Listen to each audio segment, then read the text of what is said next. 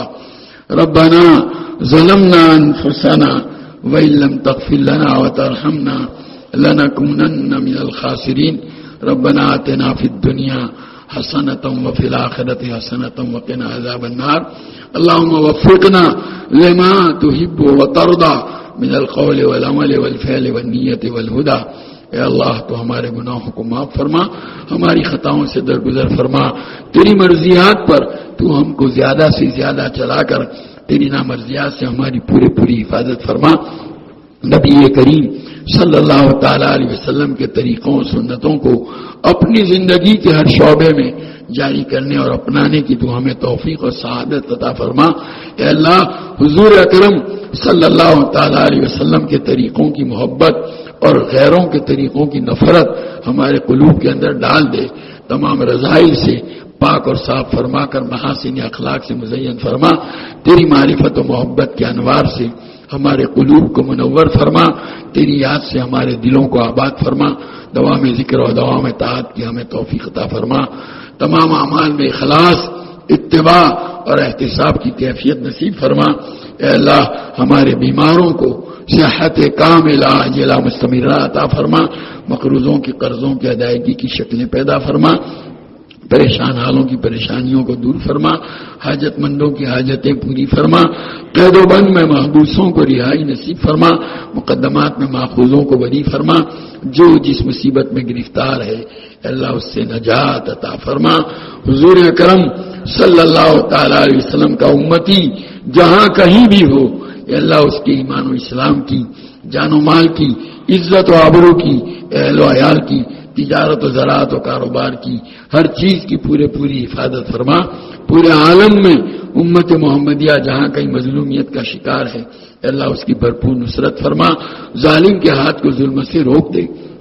اے اللہ تیرے حبیب پاک صلی اللہ علیہ وسلم نے جتنی خیر اور بھلائی تجھ سے مانگی ہمیں اور پوری امت کو عطا فرما. جن شرور و برائیوں سے پناہ چاہی اس سے ہماری اور پوری امت کی حفاظت فرما. اے اللہ یہاں موجود اس مجلس میں شریک تیرے تمام بندوں کی جائز اور نیک مرادیں پوری فرما.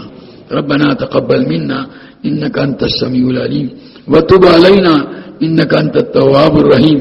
صلی اللہ تعالی علی خیر خلقہ سیدنا مولانا محمد وآلہ وصحبہ اجمعین.